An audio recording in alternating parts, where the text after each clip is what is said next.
Thing about again, we've had this discussion before, so I find the interesting thing about the camera is the fact that it does so many different things that I've never seen before. So let's, although my first time using it, well, seriously using it for the first time out, we had a few issues on where the buttons were and how it actually works. Yeah. But it not live comp certainly. For doing night photography, stars, like that's just awesome. Yep. That works really well. The live comp works really well. Yeah, so, it's one of my favorite modes on there for sure. Yeah. So how does live comp work? You don't know? No. Still don't know? No. Okay. Don't know. Well, it's pretty easy. You got to put it in live compensation mode. And then walk away. Or composite mode, sorry. No, you don't walk away. What you do is you figure out what your exposure is going to be, and then you go into your live comp settings in the menu. You set your exposure time in there, and then when you get out of the menu and you go past bulb and turn right to the live comp, what happens then is you make your first exposure at, let's say it's a 30-second exposure. 30 seconds. Yep. And then you click the shutter again when it's done, and then what you're doing now is you're making every subsequent exposure is going to be 30 seconds long, and it's just going to keep going and going and going. So it could be anywhere from 10 minutes to 10 hours. It's grabbing new light. Yeah. So all it's do is it's grabbing new light, so Correct, it stays dark. So on that side of it, painting with light was very easy. But if you have a regular camera and you're going to do painting with light or stars and things like that, you're taking multiple pictures. That's right. Multiple pictures, tons of pictures, and then putting it together in Photoshop and hope for the best. With the live comp side of it, you see what you get what you see right away. Yeah. So, although I'd still have to wait half an hour. So on my full Sony, for instance, I would set it up for a 30-second exposure, and I would let it run for half an hour, taking those exposures and put it together in Photoshop. Your live comp with the Olympus, it does it for you in camera. Yep. So on that side of it, that's pretty cool. It is. So I definitely kind of like that. So I can see where that would be an advantage for anybody else. Time lapse is another thing. You don't have to carry a Pluto or anything, so the time lapse on that is pretty cool as well. Yeah. Oh, look, we're moving in the ferry. Ferry's moving. So on that side of it, that's pretty cool. What else does it do that's different from other cameras? Well, let's just, the 4/3. Why did we go 4/3? Mainly for lightness. I was using a Sony 200mm, and I got rid of my Sony 200mm, one 7-inch 200, 2.8, and I bought into the Olympus system because of the telephoto side of it. Yeah. So it's lighter and it's got telephoto ability, so that I prefer. Yeah. And when you're carrying around 35, 40 pounds of camera gear and you're getting up there in age, it's a better way of doing it. Yeah, there's no Sherpas around here. No Sherpas around here. Yes. Yeah. I suppose we could get a donkey. But, well, see, that's the thing, too. Now, there is a difference I found. I don't know if you found this, but I found with the Olympus that I didn't find the pictures as sharp coming out. But you said there's a filter on top of the... I'm not sure. We'll have to look this I think up. there might be an anti-aliasing filter, but if there isn't, it's not a big deal. No, it's not a big deal. It's we just sharpen it a little more in Lightroom. Yeah.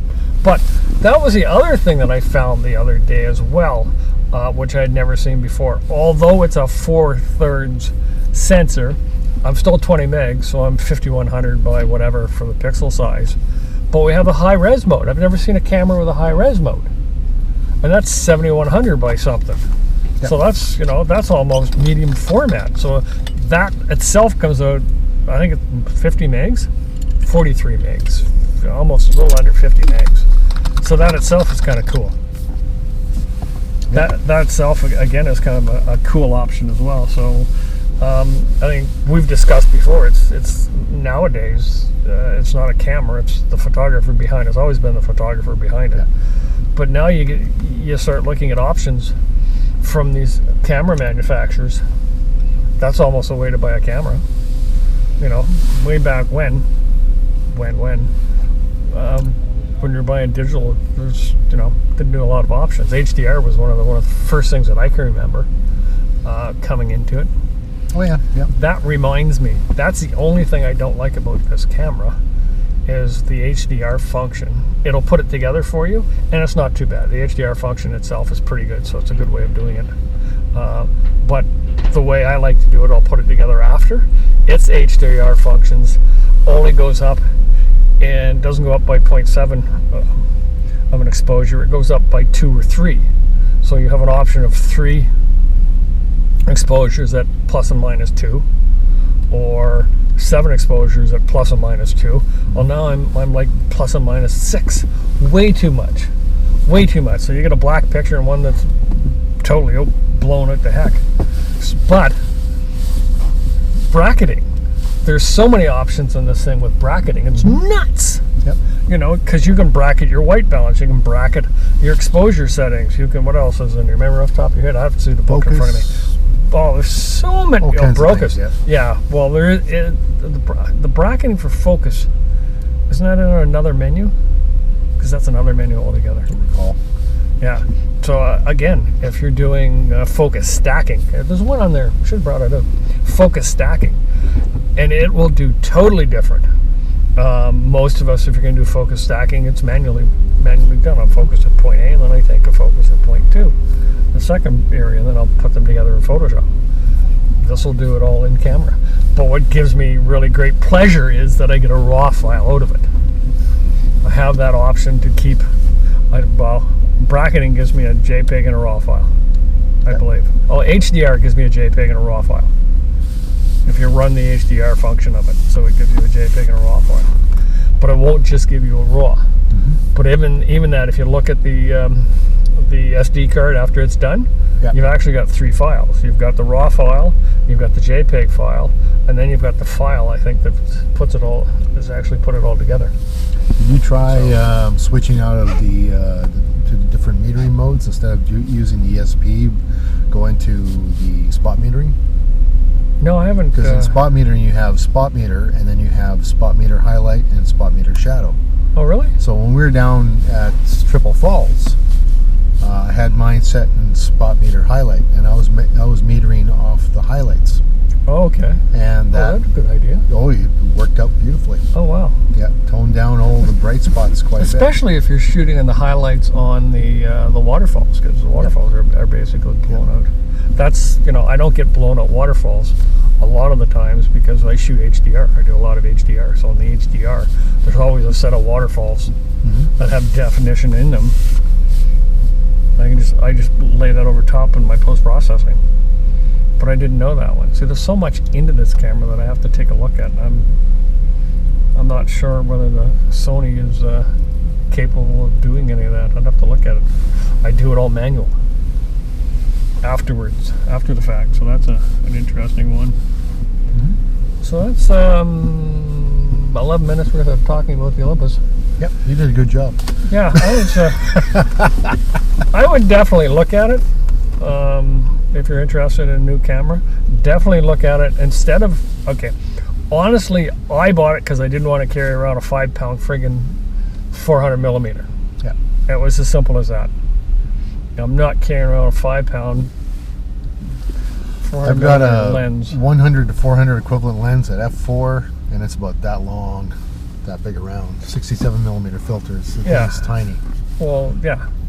So here we are in Lightroom, and I was over at Denman Island a couple of weeks ago, and there were a couple of eagles sitting in a tree, full and immature ones. But right in front of us here, we've got a shot of an eagle. So that's as close as I can get with a 400 millimeter. But let's zoom in, and we'll just take a look at the sharpness and the detail gathered by that shot. So I'm really impressed with the Olympus with this lens. It seems to work really, really well. So hopefully that helps you. It makes you think twice before you buy that big, heavy lens next time. Again, if you're already into the Olympus system, that's a good way of doing it. But maybe going a different route instead of buying that big, heavy lens, it might be a way to go. Stay tuned for the bloopers. Start an end scene. I'm just kidding.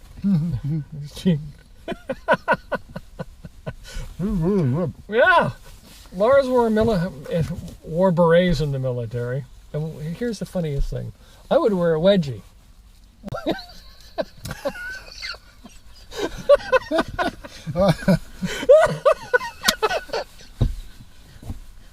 You probably got a lot of wedgies, didn't you?